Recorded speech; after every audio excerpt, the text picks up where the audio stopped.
Good morning, everybody. Welcome into the lab here. Not so happy day here for me, myself personally, but welcome everybody in. Joined as always by my host here, Mr. AJ Connor. What's going on, man? What's going on, dude? Hey, now you know how I feel last Hey, week. dude, this is some bullshit. And before we even get started on breaking down any games, before we get started, I just want to say right now that I'm tired of the fair weather fans. All right. Um, and somebody already Somebody commented last night. We learned ivermectin is not a performance-enhancing drug, and Aaron Rodgers has the antibodies to prevent getting to the Super Move. Bowl. Anyways, move on. That's How you funny. doing? Keep moving. It's hey, appreciate you tuning in, man. That's a funny take. I'm just not gonna go there. Hey, dude, what I've got to say though about Mr. Aaron Rodgers himself and all the fair weather fans, dude, I'm over them. I'm done with the fair weather fans. I'm in obviously different Packers fans groups across Facebook, and all the other different social medias, and everybody already, get rid of Rodgers. Rodgers this, Rodgers that. Dude, what the fuck, man? He threw for 225 yards last night. No, he didn't have a touchdown, but no, he didn't turn the ball over either. He's back-to-back MVP. Like, I want to just go ahead and tell all those fans politely, just shut the hell up. You know what I mean? Like, you clearly don't know what you're talking about. The fact that you would rather go to Jordan Love versus Aaron Rodgers just because we lost the playoff game is insane to me. But Yeah, dude, it happens. Like the only person that needs to get fired with the Packers is y'all special teams coach. I think it was like y'all were ranked 32nd in special teams, and then y'all had like the worst special teams performance the entire year out of any team. So it's Mhm. like, And then we only trotted 10 people out onto the field to block the game-winning kicker. If you go look back at that final play when Robbie Gould hits the game winner. Now, I know you don't block kicks often, but it helps if you got all 11 guys. We only had 10 guys on the fucking field trying to block a game-winning field goal. What is going on? Like, special teams coordinator deserves all the smoke after yesterday. The defense played lights out. The defense gave up 3 points, the entire game. Then offense could have been better, but ultimately not terrible. I mean, they moved the ball. The problem was they just stalled out. He had an early fumble from Mercedes Lewis. That was a drive killer right there. And then not only was that a drive killer, it was a momentum killer. That was our second drive of the game. First drive would go down, put up a touchdown. We're looking comfortable on the second drive, looking like we're going to go down there again, and then boom, fumble. Then after that, our offense just not really stalled, but didn't really seem to get back to that point. You know what I mean? yeah. Also, I mean, I hate to say this, but you got to give San Francisco's defense some credit. Everybody was talking about the Cowboys couldn't move the ball. Well, the Packers couldn't move the ball either. Their defense is solid, man. Like, Yeah. they have two pass rushers that are incredible. I mean, they don't even have to blitz people because they're getting to the quarterback just on their forefront. Bosa, and then I can never remember his name, but number 54, just playing like Warner, Fred Mm-hmm. Warner. Yeah. Those two dudes are incredible. I mean, you watch Bosa chase down Aaron Rodgers, who thought he had a wide open field on a bootleg running out. Mm-hmm. Um, I think that defense is super underrated, and I mean, people talk about how good it is, but I don't think they really talk about. They always talk about how bad the offense is played. But if you watch, so I'm not saying Dak is the best quarterback, but he is not a bad quarterback, and we don't have a bad. The Cowboys don't have a bad offense. They stalled out the same way, except the Cowboys were reversed than the Packers. The Packers started off well, and the Cowboys ended well. But the same thing, Aaron Rodgers, the best. I think he's the best quarterback in the league. Tom Brady, whatever. But like I'm telling you, I think Aaron Rodgers is the best quarterback talent wise and like mind wise, and he stalled out. Like you now, different conditions kind of help that out with the snow and the Mm-hmm. cold, but I think that's advantage Green Bay, right? I mean, you Yeah. saw that the first quarter, but 100%. San um, Francisco did not look like they wanted to be out there when that game first started, man. well, and think about this: when you everybody talks about special teams, and when you think about special teams, you think about the kickoffs and you think about the field goals because those are like the big money makers, right? Yep. But the punt is so important. I watched that punter. What's the punter's name? Uh, God damn it, why is it slipping me? Hey, he's got a fucking boot on him. I know that much. Yeah, but Uh, I watched him. They were on the their side of the 50, probably a 40-yard punt, all he needed, and he kicks it on a 23. So that gives him the ball in an advantage, right? Mm-hmm. He gets a punt blocked. Nobody talks about the punt block. That's a touchdown. That's the only Bojorquez real is his name. touchdown they scored, It is, right? and yeah, and Green Bay had now our special teams had been abysmal all year, but the one place where we've not been abysmal is the punt. We don't have a single block punt all season long. We've got one of the better punters in the league with Corey Bojorquez is his name. Dude has a cannon of a leg. That's probably been one of the few places our special teams have been solid and they broke down. Then you have the block kick at halftime. The block kick at halftime, I mean, they're kicking to tie at the end of the game instead of kicking to win if we hit that going into the half. Well, you see that blown assignment on there.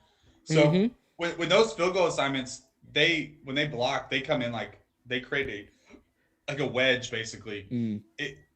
Players can come around the wedge, right? So that's like you always try to like beat the person on the outside, but the field goal block is not or the field goal blocking assignment is not designed to fan out to block. It's designed to bring in and allow a path for the kicker to kick. If you watch it, the guy that came in the middle came unblocked. Yeah. It's like one guy went left and one guy went right and left a gap. So that's how those plays get blocked. Mm-hmm. Yeah. It just to me I don't know if the special teams unit was like, I'm freaking cold, and they weren't mentally prepared for that game, or that there's no excuse on that. Like, yeah, that's all you do. 100% think that I don't think it has anything to do with them being cold. I don't think it has anything to do with, anything to do with the elements last night. They play in Green Bay. They're used to that. They live there. What I think this is solely on is fucking Maurice Drayton, the special teams coordinator for Green Bay Packers. He does not deserve to have a job anymore after last night, after this season. The whole year they've been bad. Even McAfee, if you watch McAfee's show, he even talks about, he's mentioned it a couple times on like the Aaron Rodgers Tuesday segment. Hey, like special teams. Hey, one of these days it's gonna fuck y'all. It's gonna fuck y'all. And it happened to be the divisional round of the NFL against, the 49ers, who I don't think are a good team offensively. I think that defense is really the only thing that is keeping them in games remotely at all. Jimmy Garoppolo, yeah, one of the G's. Jimmy G is by far the luckiest quarterback in playoff history. The luckiest quarterback. I'm going to run down his last 5 playoff games that he's played in and tell me how lucky this motherfucker is. So, obviously last night, he didn't do shit. And the thing that makes me mad about the Jimmy G thing, though, is when the team won, everybody's hyping him up. Now, I get that's part of being the quarterback. When you lose, everything's your fault. When you win, everything's because of you, right? However, take a step back. The dude went 11 of 19 and threw for 131 yards last night, and he threw an interception. He didn't throw a single touchdown. He didn't do anything besides 131 yards. 70 of those yards came on a broken play where Julio picked up some 70 yards. So pretty much all game he was non-existent. But he's the one that you see them talking to in the post game immediately afterwards. Not Robbie Gould, who scored 6 of their 13 points, not the guy that blocked the punt and returned it for a touchdown. Nobody that actually contributed to the win, I feel, got any type of glory. So that's why I'm going in on Jimmy G right now. Game before that against Dallas, 16 of 25, 172 yards and an interception. Still fucking won. Still won. Last year, they didn't even make the playoffs, right? Why? Because the defensive players got hurt.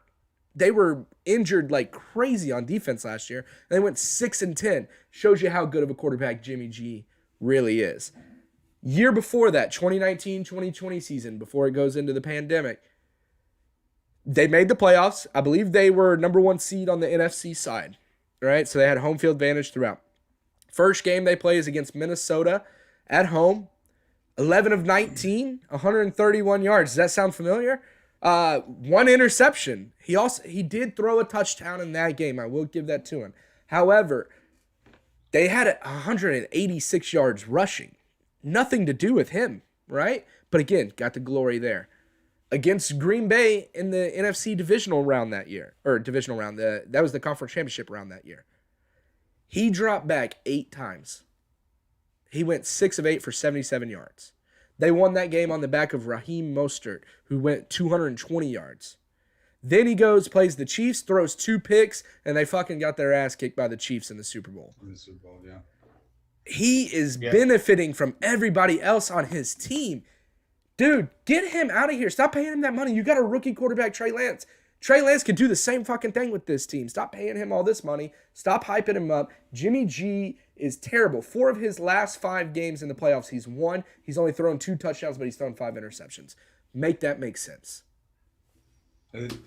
I mean, it's not always the case. I mean, the quarterback isn't always the best player on the team when they win the Super Bowls. Like if you think about, and it hasn't been in a few years, but if you think about, I'll go way back, like when I first started watching football, like 03 Buccaneers, they had Brad Johnson as a quarterback. Yeah. That defense was, I mean, really, that defense was amazing. And they had Allstott, who reminds me of Kyle Juszczyk, and they had Warwick Dunn, who's kind of like a mixture of Elijah Mitchell and Deebo Samuel. And then if you think about that defense, like, that Buccaneers defense I think is the greatest defense of all time for one season. I think they're better than the 85 Bears. I think they're better than the 2000 Ravens. But even the 2000 Ravens, they had Trent Dilfer as a quarterback. And then the Ravens team that won in 2010, well, the last Ravens team that won,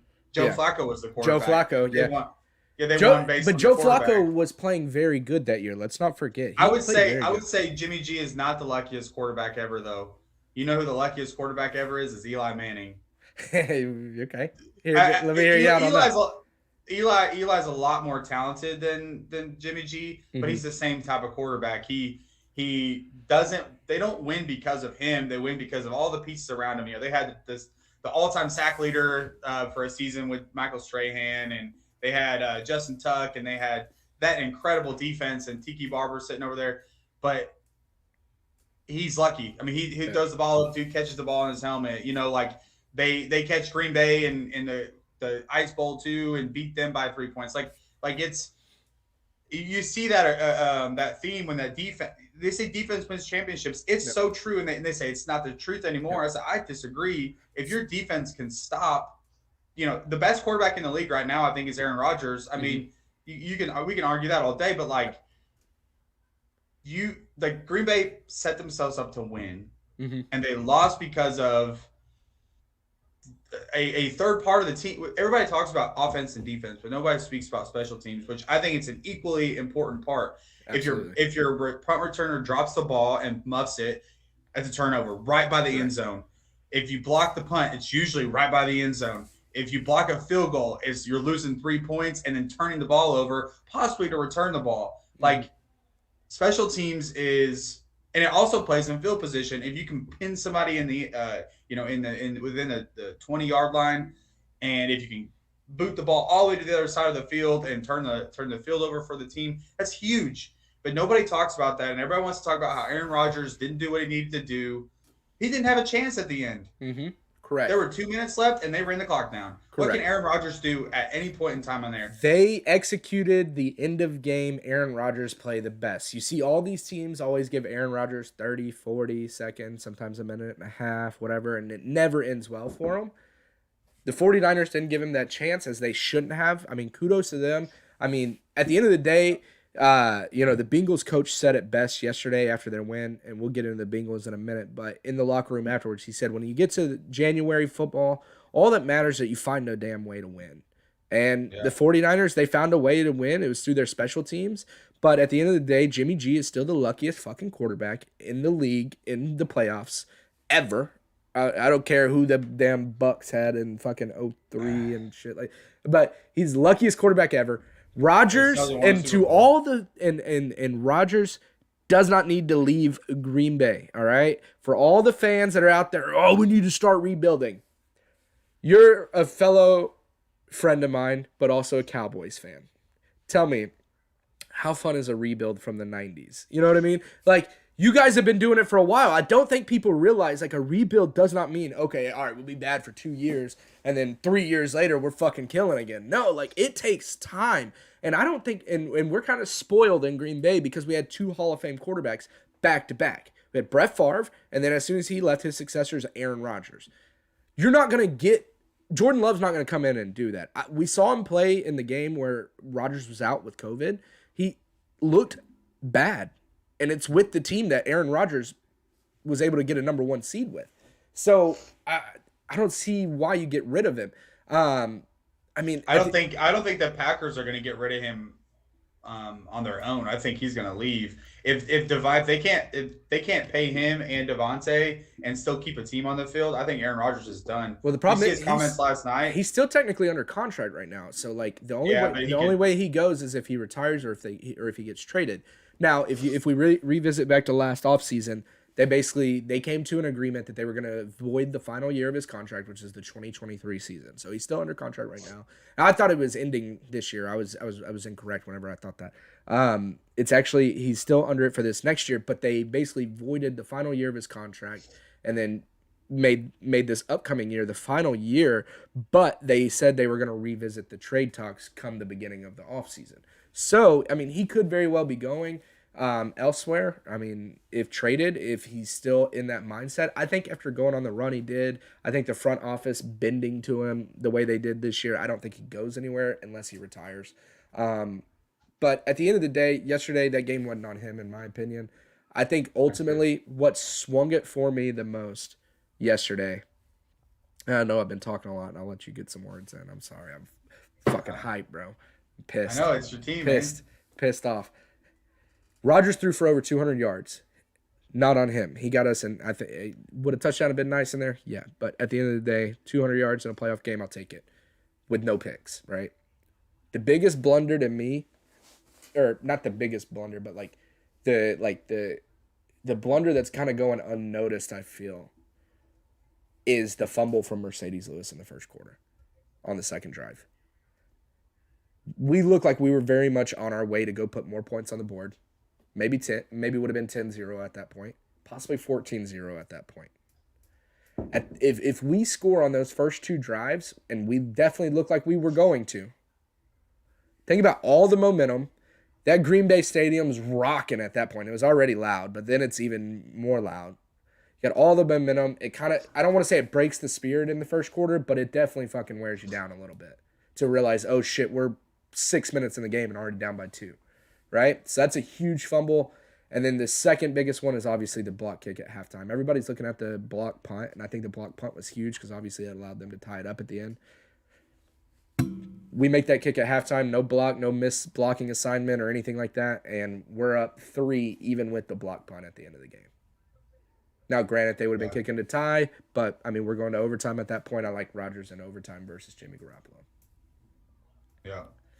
So my whole thing, I'll tell you, I like to look at games in like a totality because I think everything kind of leads to the next thing. Sure. But if you think about that, there's a play that they hit Aaron Jones on looked like a wheel route. He got open in the midfield, and the one where Aaron Rodgers scrambled out of and he just chunked it over to Aaron Jones. I honestly was mad about that throw at first. Sorry to interrupt you, but I was mad about that throw at first because I didn't realize Aaron Jones was way down the field.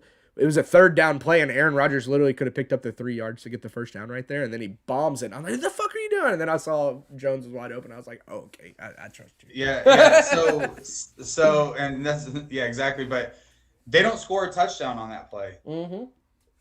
He got caught. He got caught. But I'm not on that play, but on that drive, they don't score a touchdown. Yeah. Like, that's a killer. When you get within the 20 yard, when you get in the red zone, you've got to score. You've got to score a touchdown. And that's been the vein of the Cowboys' existence for years is getting in the red zone and not scoring touchdowns. And you talk about a rebuilding season. The Cowboys really, and I go back to when I started watching football. the Cowboys were in a complete rebuild, and I don't even know if you call it a rebuild because they weren't getting anywhere. They got Romo. They started to be a playoff contender, right? Romo leaves, Dak falls in, they become a playoff contender again. We haven't been in a rebuild since Romo, and we've always had the talent. It's just always been like, what are we doing? We've never had to be like, all right, we're shutting it down, we're rebuilding everything. There's never been a point since Romo has been a quarterback, the Cowboys have done that, and the Packers just have been more successful at it. I think whenever I mention you guys as rebuild, I think it's more so just because y'all went from the success y'all had in the '90s to like where y'all are at now. So maybe not a rebuild. Miami's probably a better example there. Once Aikman left, there was like a 7-year, 8-year period that we were going through a cycle of quarterbacks. Quincy Carter. We had here. This is crazy, right? So the Cowboys picked up a Michigan quarterback. The same time, the Patriots picked up a Michigan quarterback. Well, guess who the starter was for Michigan? The quarterback the Cowboys picked up, Drew Henson. Where's he at now? Where's the other quarterback at, right? So it's kind of like one of those crazy thoughts, but we also didn't pick up. So you think about all those times when you have a quarterback that's the greatest of all time, you cannot get rid of him. It's just how it is. You have to keep him. You have to do whatever you can to keep him because those players will go in and out, man. You can draft the D linemen, you can draft the receivers. There's always going to be those talents. But those quarterbacks that like Aaron Rodgers and Tom Brady and go all the way back like Troy Aikman. You think about Brett Favre. Those players are once-in-a-lifetime players. Correct. Drew Brees is another one I think of. Like, you don't just land those guys. Correct. How many quarterbacks go to the playoffs and then they're done, man? Like Carson Palmer was supposed to be great. He never ended up doing anything. Like those types of guys. Look at Lamar Jackson. He's starting to fizzle out already too. Like I hope he rebounds because I love Lamar Jackson. I really like him. I like the Ravens team. I like their swagger. I like their attitude. I like everything about that team. But they're starting to, like you said, they're figuring him out. And why is this shit not fucking better? There we go. But felt like my mic wasn't picking up. I think it's picking up fine though. I could be wrong. I'm tripping. But anyways, to your point, Lamar, they're figuring out too, but I would tie this back to real quick. I don't want to get too far in the discussion on, Aaron Rodgers, Tom Brady, who's the GOAT, who's not the GOAT, all that. But I will tie this back to everything that we're talking about comes back to my point that this is a team sport. I think to measure the best QB of all time, you have to look at more than just championships. You know what I mean? Like, Aaron Rodgers didn't lose that game last night. Special teams lost that game last night. But at the end of the day, it's team sport, so they all got to come together. They got to band together and find a way to win, right? I won't get further into the argument on who's the greatest of all time, but when people want to bring up the Tom Brady and Aaron Rodgers discussion, I want people to remember this conversation right here and realize that it is a fucking team sport. Sometimes the quarterback can't do it all himself. Sometimes there's some limiting factors with some other people on the team. Yeah. But I hope Tom Brady gets dog walked tonight or this afternoon, whatever time they're playing today. Yeah. The Buccaneers are going in with a limp, basically. They don't have. They're tough. They don't have their top receiver. Leonard Fournette's coming back, so that's a big deal. But I want to get into who I'm rooting for in the playoffs now is the Bengals and who'd they play last night? I can't remember. My brain. They played the Titans. So we'll move Bengals on. and Titans. Yeah. Yeah, we'll move on. We'll transition. I think we beat the Green Bay horse enough. I could talk about it all day because it's fresh bullshit, but at the end of the day, they didn't pull it off. It is what it is. All the fair weather fans out there denouncing the Packers, y'all can kick rocks. I don't know why you would want to get rid of the back-to-back MVP, but moving along, yesterday, the afternoon game was another game decided by a game-winning field goal. Evan McPherson comes in and absolutely bombs one to win the game for the Bengals yesterday, sending the Bengals to their first AFC championship game. Is this in franchise history, I believe? I think or since the 80s. so yeah, since a long time. I mean, the Bengals hadn't won a playoff game since you have been able to send a text message from phone to phone until this year. Um, but game yesterday decided by a field goal, just like their game last week against the Raiders. Or no, that was a touchdown, not a field goal. I'm misspeaking. But yesterday, Titans, Derrick Henry was back. They had all the answers for him, it seemed. What's your take on that game, man? Awesome, by the way. It was a fun game. Leading up to this playoffs, you hadn't really heard much about the Titans. They were kind of sneaking in as the 1 seed. Um, all you could hear was Derrick Henry's out. Derrick Henry's out. Nobody really talked about him. Well, then like this past week, all you heard was Titans. Derrick Henry's back. They're gonna destroy the Bengals, and nobody's given Joe Burrow and Jamar Chase and that team a chance. And I love the mentality that Joe Burrow goes out every day and plays. You can see that championship mindset he has. I think he'll have a couple Super Bowls, by the thing this is all done with. As long as the Bengals keep treating him well and their GM has been doing well. But watching that game, man, Derrick Henry was non-factor, dude. Like that, he wasn't even the best running back for the Titans yesterday. It was Deontay Foreman. Coming from UT, which I thought was pretty cool. At one point, I thought, man, I didn't realize Derrick Henry changed his last name or changed his number. I was like, oh, that's not Derrick Henry, that's Deontay Foreman. The way he was running, Yep. And they bottled Derrick Henry up the entire game. There were a few plays that Julio Jones and AJ Brown made that were like, oh no, here we go. But the thing about Joe Burrow is when it's time to make a play, he makes a play. He's clutch, and I think that on the opposite side of Jimmy Garoppolo, he actually can throw the ball, can actually make those plays. We watched him have 525 yards a couple weeks ago. He's a fun one to watch. I love how he's still young. It's his second year. He gets hit practically every play. I think it was like over 10 sacks that the Titans had. Every drive it felt like he was getting hit at least 4 or 5 times. And he still was getting back up like, all right, here we go. We're going to sling the rock again. I think, like we talked about a little bit yesterday, was he was holding the ball a little bit, trying to make the play. But to his credit, they were talking about the plays that they were calling. They weren't giving him any quick outs. So you'll see a play develop, and a lot of times there's these quick outs. There's a tight end that's coming across the middle. There's a running back that's running to the outside. They were running these long streaking plays where Joey B's got to let it develop to throw the ball. Mm-hmm. Well, why not give a Joe Mixon quick out? Why not give a T. Higgins slant like they do, and they get a first down? And when they did that, he was successful. Mm-hmm. So I think the problem is you're letting Joe Burrow hold that ball to try to make a big play, which is fine. But if the O-line can't support, it's kind of unfair. And that Tennessee defense was rocking them, man. And that D lineman, number 98, I can't think of his name, but he was crushing it, man. Mm-hmm. And I think if you have to give Joey B an out, mm-hmm. You've got to give him an out. You've got to give him a quick out, even if it's a 2-yard gain. It's way better than a 10-yard loss on a sack. And plus his body, he's going to be bruised and beaten by the end of this whole playoff, and it sucks. But I love that. I love watching that team play. Yep. I said at the end of the season, I was kind of like rooting for him. I was like, man, they beat the Chiefs. They lost the last game of the season, but I don't even think Joey B played. So yep. They're an interesting team. They're a team that caught fire at the right time. They have the right pieces to win. They have enough firepower.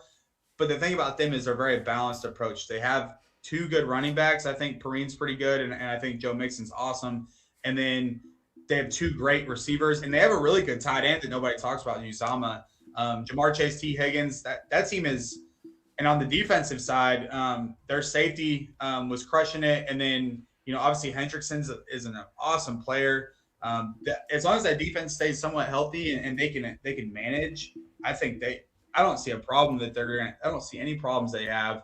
Obviously they're going to have to play 2 really good teams regardless of who wins tonight or tonight actually. Yeah. Between the Bills and Chiefs.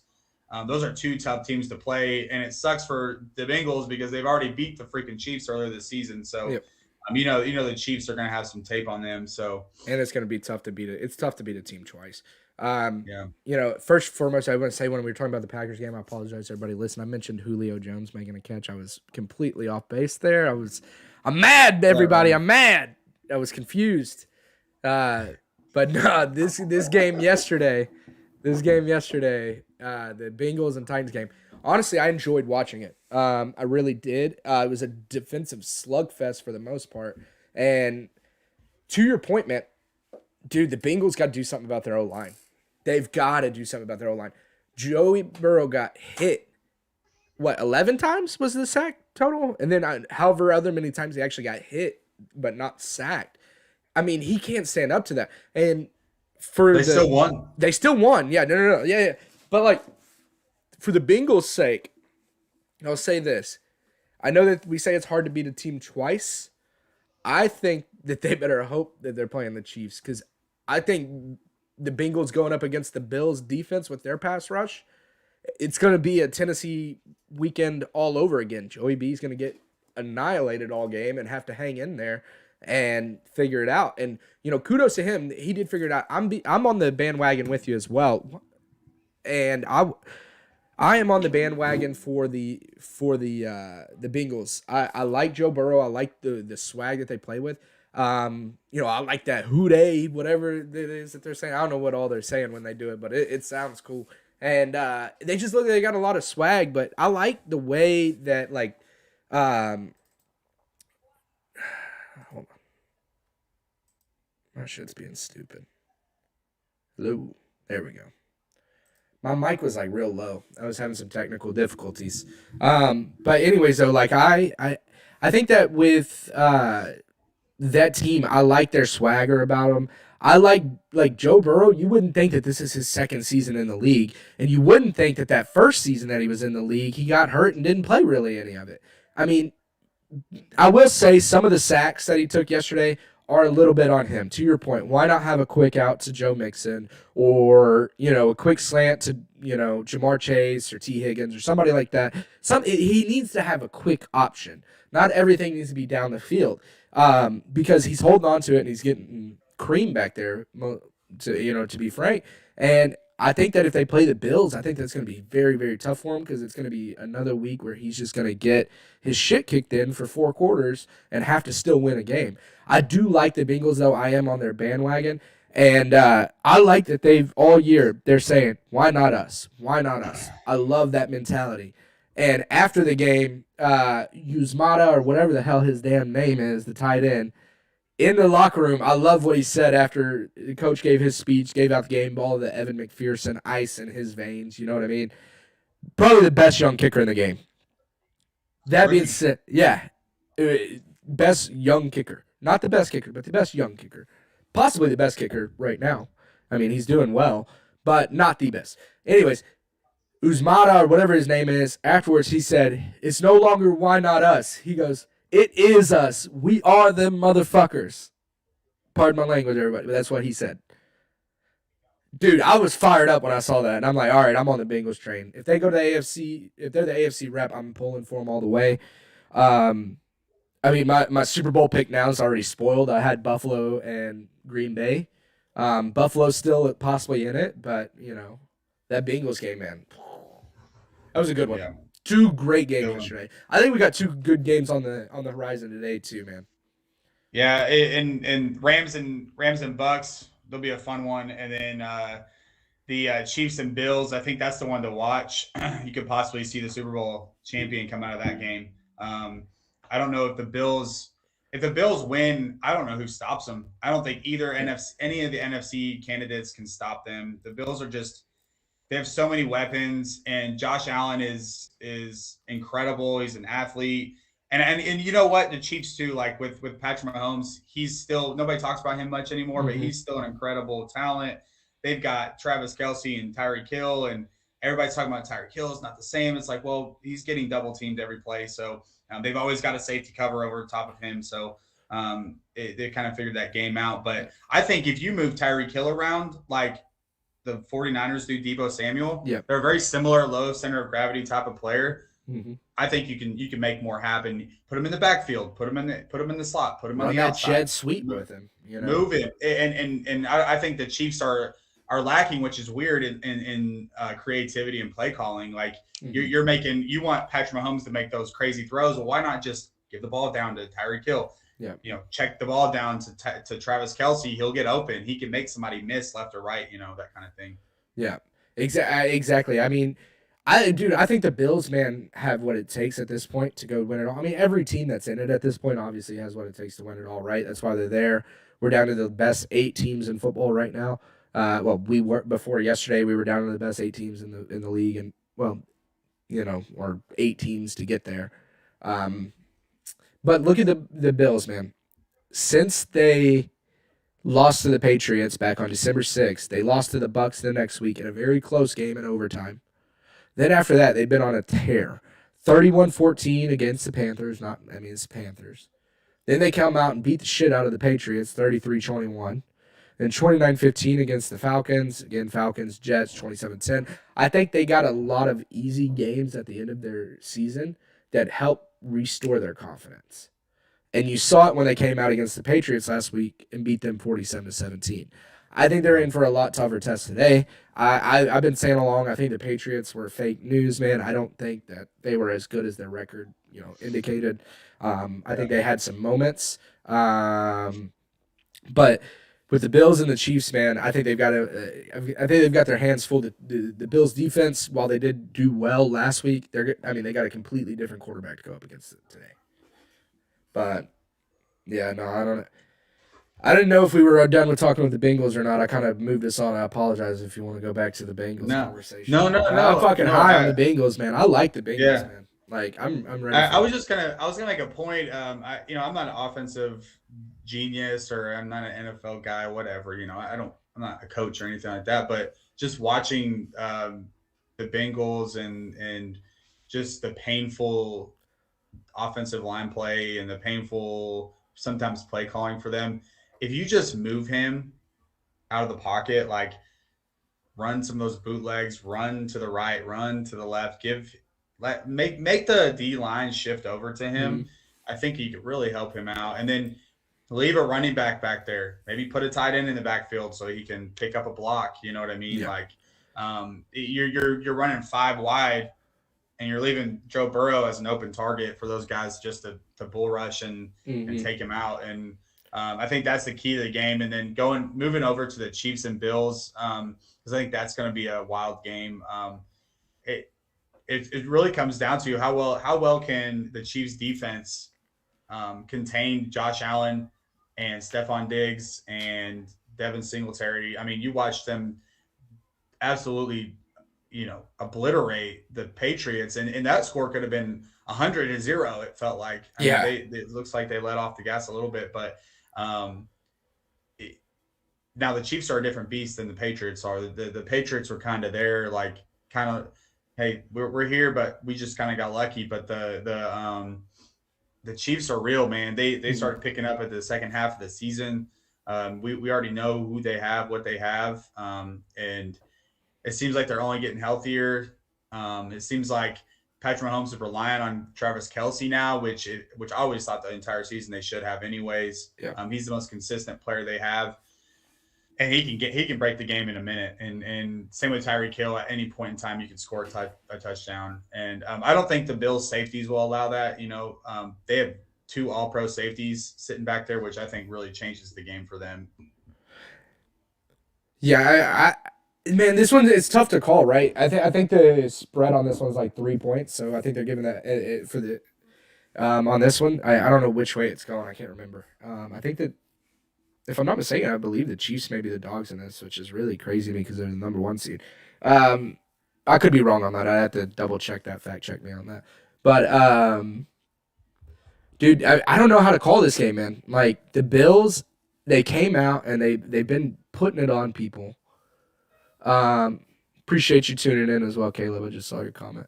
The Bills, they've been putting it on them, but to my point, like they've been playing some kind of scrubby teams except for the Patriots, right? But at the same time, they're building confidence. They're all NFL teams, But then they're going up against the Chiefs, who, if you remember, at the end of the season, they dropped it to the Bengals on that scoop and score. And that's how I believe the Bengals ended up winning their division. This was gonna be a toss up to me, man. I'm sticking with the Bills because they're my original pick to make it all, man. I think that Josh Allen has been playing really good as of late. But dude, it's also real weird to want to bet against Patrick Mahomes. You know what I mean? If I'm a betting man, I'm not putting any money on this game, none whatsoever. I think it's going to be a really good one. I'm going to say the Bills win in a close one. I think it's going to be 27-24 Bills. Possibly another last minute field goal in this game. How crazy would it be all 4 games this weekend to end with like a field goal, like being Yeah. the decider? Very well Yeah. possible. That's the playoffs, though. And last week was kind of crazy to see the blowouts. Mm-hmm. Between the Bills and then even the freaking the Chiefs. Like that game was pretty much and it was done before it started. So Mm-hmm. I and the Bucks destroyed the Eagles. I mean, it was kind of like it was kind of weird, but I think these teams are more evenly matched than people give the credit for. I think the two X factors for me for the Bills and the Chiefs are the tight ends. Yeah. Knox with the Bills and Travis Kelsey with the Chiefs. Mm-hmm. I don't know. I think at some point the game's going to break apart, and it'll either be the Chiefs break apart from the Bills or the Bills Yeah. break apart from the Chiefs. I really don't see a last second field goal. Yeah. I mean, it could totally happen, but I see it kind of being like a 10 or 14 point game. Could see So that. Like really get open, get loose. the momentum will shift really fast because the way these teams are operated, I don't see it being 10-13 or 17-14 or anything like that. I'm predicting the Bills to win by 10. So I'm thinking, I'm thinking 31-21 type of game. So Yeah. I mean, it definitely could happen. I'm also curious on how good the Bills defense come out and play because they're one of the best defenses in the league, right? yeah, So are they going to be able to contain the Chiefs' the Chiefs' explosiveness? I don't know. But yeah, who are you taking in the point spread? I don't know if I heard that. Do you have a pick on yeah. this one? I'm taking the Bills or the The Chiefs. Bills over the Chiefs. All right. And so Yeah, we're by both in 10. agreement on Bills. And our Yeah, points differential is gonna be a little bit different, but I think so too. I think the Bills just man, they've been looking too good as of lately, man. yep, Final game of the day, or not technically the Bills and Chiefs are the final game of the day, but the 2 o'clock game. This is the one I'm looking forward to today the most. I feel well, the Bills and Chiefs. I'm looking forward to that one. I'm looking forward to all of them. They're all good games, man. I don't know which one I'm looking forward to the most. Rams and Bucks. The Rams, they've had their moments where they've looked really good. They've had their moments where they've looked really bad. Odell seems to be finding his should what should I say his stride. Yeah, he's finding his stride in LA. Tampa, as we talked about earlier, they're limping into this game. They're missing their top wideout. We all know they lost Antonio Brown a couple weeks ago. Um, they're getting Fournette back, but I mean, Fournette's good, but he's not Jonathan Taylor or anything like that coming back for him. yeah. Dude, and to be honest with you, man, I'm curious to see how well Brady gets it done today. Because here's my thing. Everybody talks about Brady. Brady don't need nothing to get it done. He don't need nobody. Just me, myself, and I type deal. Here you go. This is your chance. You ain't got nobody today, and you're playing against the Rams, who I feel are I very good. mean, And you still have a Mike Evans. yeah, I mean, you got him. Okay, who's their wideout that you're referring to this out? Chris Godwin. Chris Godwin. That's right. I was like, I forget they have multiple fucking receivers. I mean, he does still have Mike Evans, but dude, I don't think the Bucks get it done today, man. I really don't. And part of that could just be me wanting to speak it into existence, just because I want to see Tom Brady lose. Um, Yeah. but also part of me, just out of respect for Matt Stafford and spending all the shitty years that he spent in Detroit, I'd love to see him get to Yep. a conference championship Well, game, even a Super Bowl. At this point, now that the Packers are out, I think I'm pulling for the Rams on the on the NFC. NFC side. 2 reasons. First reason being Matt Stafford, just respect I have for him. He's a team guy, team first guy. That's why he stuck around in Detroit all those years he did. plenty of reasons to leave that team, right? But he stuck around Yeah. for a long time. He's finally getting his shot, so I want to see him do well. Secondly, if he goes on and wins the Super Bowl this year, Tom Brady is no longer the only quarterback to have won a Super Bowl in his home stadium. So, Yeah. another fuck you to Tom Brady if he wins. So, yeah. I'm big on those. So for me, like Matt Stafford, everybody's talking about they hate the connection with Odell's. They're going now, which we knew that would happen at some point.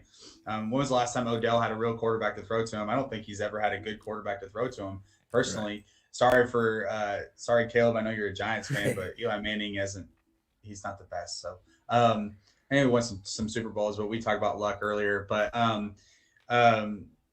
for me, that the X factor for the Rams is Cam Akers. You watch him play; he's been incredible. And that front seven for the Buccaneers hasn't necessarily been that great with stop. I mean, they stopped the Eagles, who are obviously a running team, and Vita Vea's back, or Vita Vea's playing well. Levante David, Devin White, those guys are all playing together. So that's going to be an interesting piece. But I think if you focus the offense around Cam Akers in the beginning, bring that front seven in, you're not playing so many people in the back. I think you'll get guys like Odell Beckham and. In case everybody forgot, the best receiver this year plays for the Rams. Yep. Cup. Yep. And I didn't even mention him. Tyler Higbee. They've got a team. So it's really how is that Rams defense going to play? And if you watched last week, Aaron Donald was playing well as always, but Von Miller looked really good. They said Von Miller kind of came into the season not as in shape as he usually is. And throughout the last few weeks, he's kind of gotten back into shape. And you watch him chase people down. And I was listening to a report. They were talking about Von Miller used to run drills with the linemen, the linebackers, and then the receivers. And he would keep up with the receivers playing defense against them, which shows his athleticism. I think the Rams on paper are obviously the pick. I think if the Rams win, they go and play the 49ers again. There's no way the Rams are going to let the 49ers beat them again. Mm-hmm. No way. And to be honest with you, I think regardless of who the 49ers face next week, I don't think they're going to get it done, man. And I think eventually their luck is going to run out. They've got a great defense, yes, but they cannot score points. Their defense put them in a bunch of really good situations against Dallas to be able to put points on the board. Their special teams won it for them yesterday. Jimmy G has thrown no touchdowns but 2 interceptions and still managed to win 2 games so far this playoffs. At some point the well's got to run dry and the luck has got to go. You know what I mean? Yeah. And I'm sorry, I'm going to take talent over luck any day of the week. And so regardless of who wins, Rams or Bucks, 49ers don't win next week. It's a conference championship. This is when people are bringing it anyways in the playoffs, but playing for the conference championship, whoever they play is going to be on their, tip-top game, man. He's got a host of quarterbacks he's got to play. Shout out Niner Gang, appreciate you tuning in. Sorry about that. Either Tom Brady or Matt Stafford, so good luck. Yeah, man. I know we're both hating on the 49ers, but they kind of got that juice this year, man. Yeah, I'm dude. So, it's one of those, man, I don't know who this is, but we got somebody commenting on our stuff. He's a Niners fan. Niner Gang, he said, LOL, 3 years. Teamwork is greater than the stars. Hey, you're not wrong, man. Clearly the team play is there. Y'all definitely don't have a star at quarterback. Maybe a star like model or something. All the girls are going crazy for him, but that's about it. But I love the Deebo Samuel. He calls himself a wide back, where he's like a wide receiver running back. Yeah. I think if the Chiefs adopted that model with Tyreek Hill would make that position look even. Dude, it's kind of revolutionizing the game if you really think about it. Like, why are more teams not doing this? Like, especially built like that. well, no. The thing about it, they did it with Cordell Patterson, man, in Atlanta. Yeah. But he's not necessarily a Deebo Samuel. Ty Montgomery came in for Green Bay when all of our running backs got hurt. He played running back for us. He wasn't the greatest, but it wasn't bad, and it was a decent recipe. We did well that year. You But know? it's the play calling that goes with it. They've Yeah. gotten creative with the motions and moving him around the field. Mm, I really think though the best person for that style of play is Tyreek Hill. They're not using him in that way. yeah. You've got to if you give that dude the ball in any situation, he's going to make something happen. It's the same thing with Debo. Debo is like thick but really fast. Yeah. It's not something that you just find out of the blue and somebody that's dynamic. Like you watch him, they put him in the kick return and he returned like a crazy, like 40, 45, 50 yards. It was like, oh shit. Like if they figure out like, okay, get Debo the ball every play, then they might Yeah. score some touchdowns. You open up Shanahan's playbook and it just says 3 words: "Give Debo ball." Yeah. He don't even Well, put. He don't even put the in between. And you Give forget, Debo though, ball. that, I mean, the 49ers do have George Kittle, which he made an amazing play on the sideline yesterday. He made an ugly drop, and Jimmy G's. And I've been shitting on Jimmy G. In his defense, there was one drive he dropped 2 dimes. One to George Kittle, hit him right in the. It didn't even hit. The announcers were making fun of him there's because it didn't even hit him in the hands. It like went right through his hands and just straight to his chest. And then I don't remember who the other one he threw to was, but same thing. 2 really good throws. But that was the highlight of his day, though. That was the highlight of his day. That one-handed catch he brought in and still got his feet in, that was pretty amazing. But I think the cold had a lot to do with those drops. So you watched everybody was dropping the ball yesterday. So Right. that it was a slick field. It was really cold. It was snowing. Like How crazy was the field looking by the end of the game? So when I was watching the highlights, they showed the block kick at halftime. Field was just grass, a little mud, whatever, right? And they show the block punt, and you see there's just snow starting to coat the ground. Like it was insane. The weather there's crazy, and it sucks because us as Packer fans, we always talk home field advantage, the frozen tundra, the frozen tundra. We can't ever get it done when it's fucking cold as shit there. I don't understand what's going on, man. Like not since Brett Favre. yeah, like I don't understand. Like Rodgers plays really good in the cold, but for whatever reason, he don't play good in the cold playoff games. I don't understand what's going on with it. But yeah. No, I'm excited for the games today. I'm excited for the playoffs coming up. I think it's going to be a lot of fun. Yeah. We got all good quarterbacks. I think Jimmy G's the worst quarterback playing in the playoffs. 100%. I mean, between Tom Brady, Matt Stafford, Jimmy Garoppolo, Joe Burrow, Pat Mahomes, Josh Allen, like you can't ask for a better playoff from the NFL side. And I think the 49ers are scary because they just keep surprising you. They just keep making those little plays. It's kind of like the Giants several years ago when they played the Patriots, or when they won the Super Bowl against the Patriots. It's like they just kept making like what the hell type of plays. And, we're like, Eli's not that great, but they're still winning. That's a similar team, man. And it's like, that's hard to stop. That is hard to stop. Do you think Jimmy G is the worst quarterback of all the quarterbacks that have made the playoffs this year, not just this round? Do you think he's the worst one of all of them? Or no? To me, I think the worst. Jalen Hurts is the worst. You think he's the worst? Okay. Yeah, I probably have to give you that one. That one's true. I was going to make a case that maybe, just maybe, like, at this present time, I think Ben Roethlisberger probably the worst one to make it this year. Oh, yeah, Ben. But it's easy to forget it, or it's easy to, like, kind of be like, okay, like, he's just getting old. You know what I mean? Like, Jalen Hurts, he's fucking young, like he doesn't have his arms falling off as an excuse, you know what I mean? So I'm taking if I have a team this year, I'm taking Ben Roethlisberger over Jalen Hurts. Yeah. I mean, I don't know. Jalen Hurts is in the same conversation as Jimmy G. I don't know though, because like Jalen Hurts he showed some flashes of promise, and the reason why that I know that is because I had him in fantasy football, and he popped out quite a few 20-point games for me. Well, I will say this: Ryan Tannehill did look terrible too. I don't think he looks good. Yeah. Ryan Tannehill's pretty bad, but I would say Jalen Hurts is very one-dimensional. Very much so. You stop the run, he's not doing anything. That's true. He's like Lamar Jackson, but Lamar Jackson can still throw a little bit. You know what I mean? Well, and they're like, oh, the Eagles don't have receivers or whatever. Well, you have a Heisman-winning receiver on your team.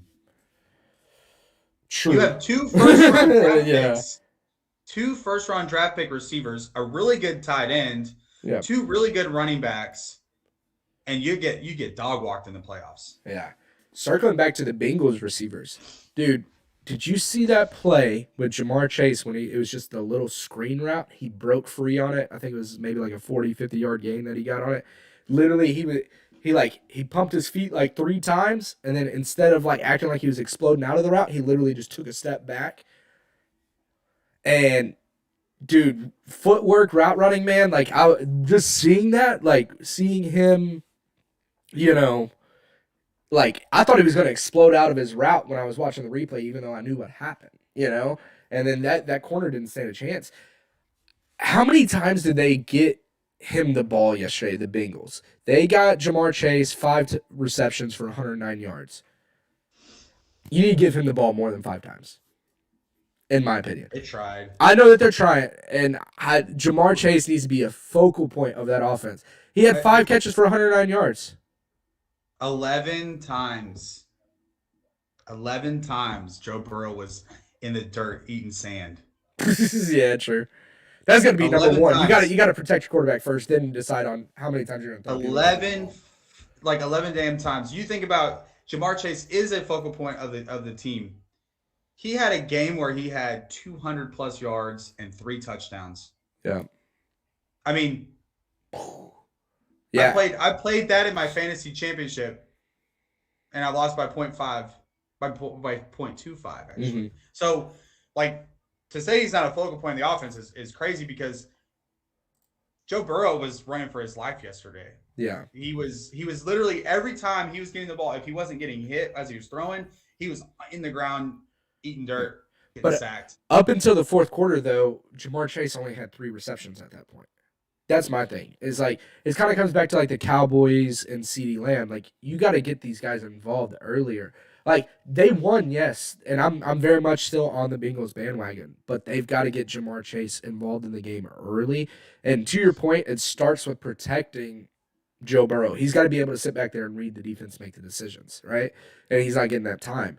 But that being said, though, I mean, Jamar Chase, I'd be looking for him every play if I'm Joe Burrow. Even if I don't have a lot of time for the play to develop, my first look is always going to be at Jamar Chase, man.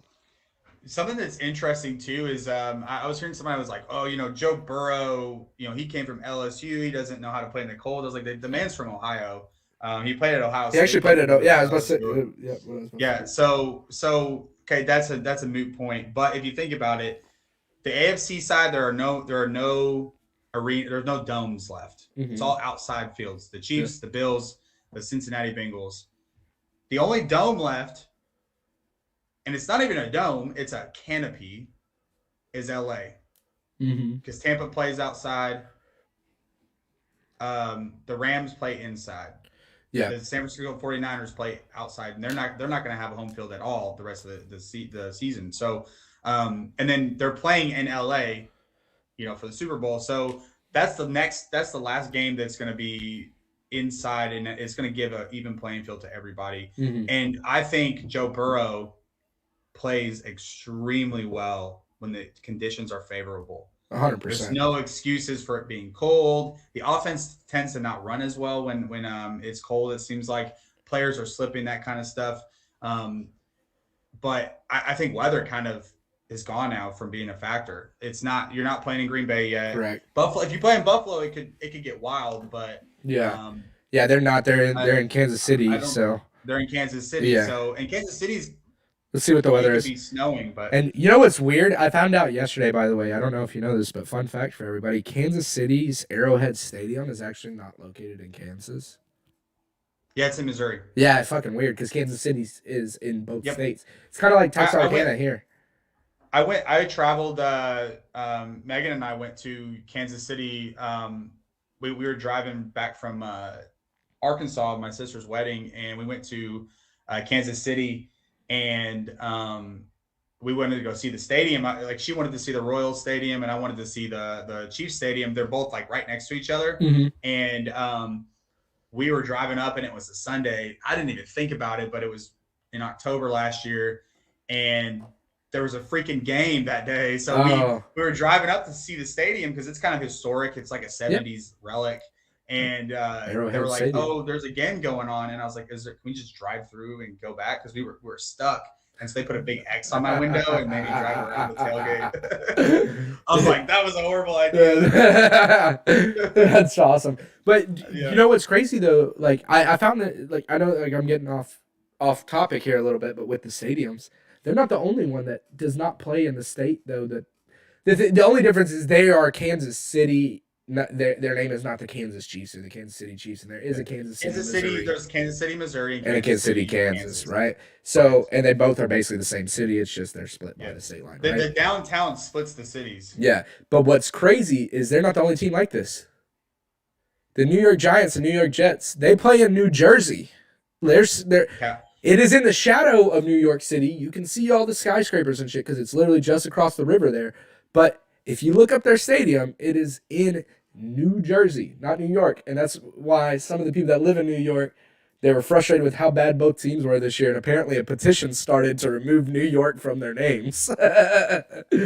So Dallas doesn't play in Dallas. They play in Yeah, Arlington. Arlington. And they've never played in Dallas, They right? played in Irving before. Or did that. when they first started, did they play at the Cotton Bowl by chance? Because I think that's where so Kansas City, Yes. but so before Kansas City became Kansas City, they played at the They were the Cotton Bowl. Dallas Texans. Yeah, and they played at the Cotton Bowl, and then the Cowboys came in, and I believe they both played the Cotton Bowl, right?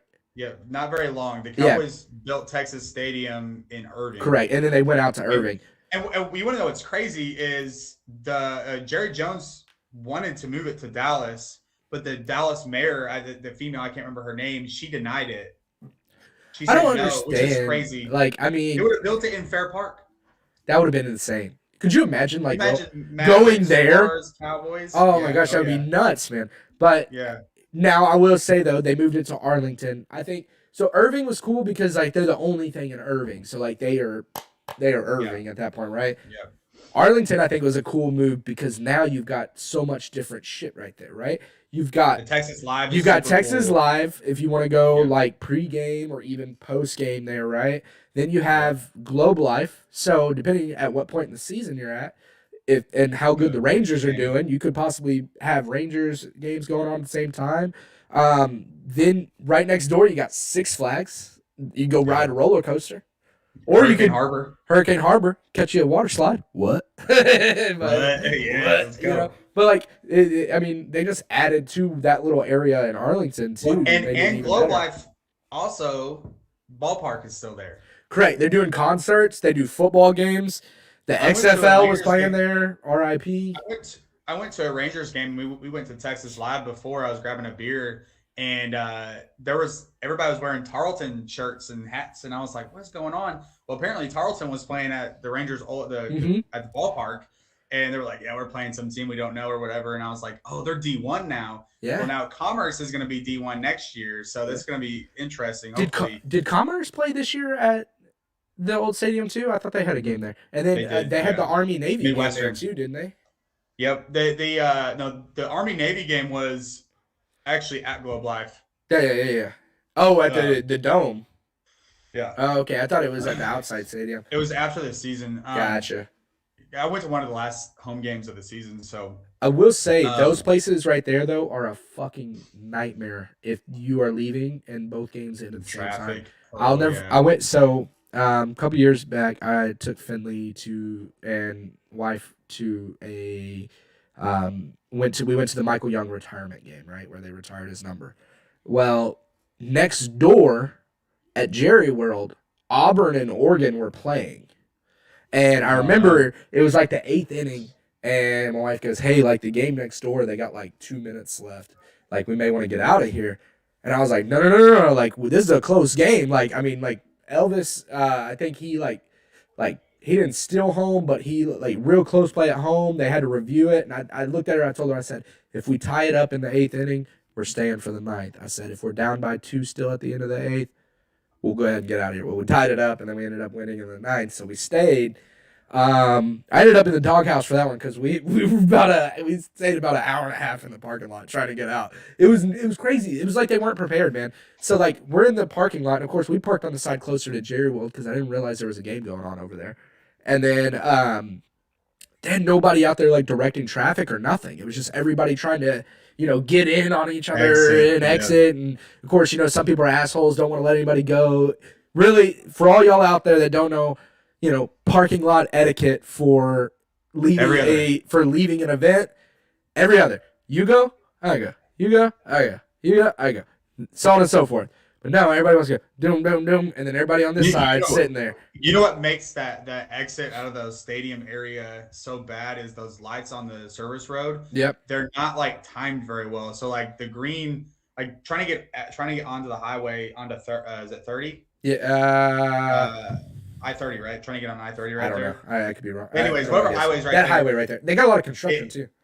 It's a problem because those lights on the service road, they're really close together. Yeah. And they're like, they let the bridge traffic go for like 10 minutes. And then the traffic on the service road is like 4 seconds green and it goes red again. You're like, I'm never going to leave. Yeah, exactly. It's rough, man, dude. At least the one good thing about that one is while we were waiting in the parking lot, like Ashley was definitely my DD for the night. So I had a cooler full of, beer in the trunk.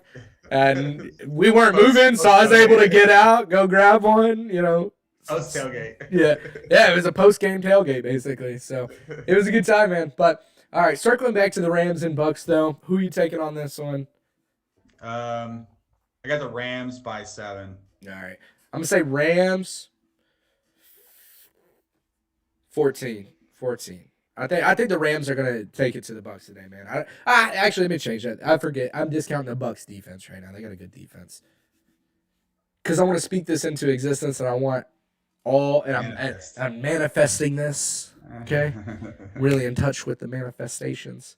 All the games this weekend are gonna be decided by a field goal. The Bills Chiefs. I said Bills by 3. I'm gonna say Rams by 3. We're gonna put that out in the universe, and hopefully the universe does something with it, man. There you go. It works. We about it. But man, dude, it's gonna be a good week. I hope all you guys fucking tune in to the games. I'm looking forward to it, man. Stay safe. Don't drive drunk or anything like that. Yeah, you guys be smart out there. Don't be doing all that dumb shit. I know that we like to have fun while we're watching the games, but remember what you got going on afterwards. Also, for all you fans fighting motherfuckers after the games and shit, stop. Yeah, there were about 5 fights after the Cowboys game last week. Some of them were Cowboys fans on Cowboys fans. I don't understand that. Everybody's arguing. Hey, by the way, shout out to the UFC last night. Some really good fights. And who won that one? Ngannou won. Knockout or what?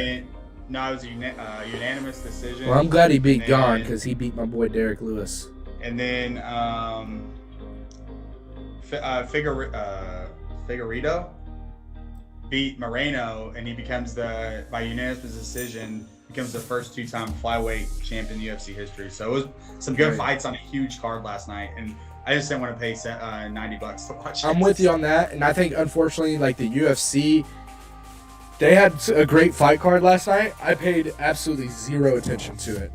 We got playoff football going on right now. I hate to break it to you guys, but I ain't watching UFC. I love hockey. I ain't even watching that, primarily because the Stars are playing like ass right now. Right now, though, is football time. Time for some football. Yep. And I'm looking forward to these games today, man. All right. Let's do it. You guys have a good one. Appreciate everybody tuning in.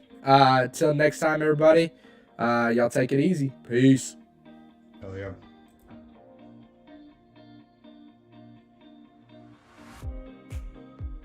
Good.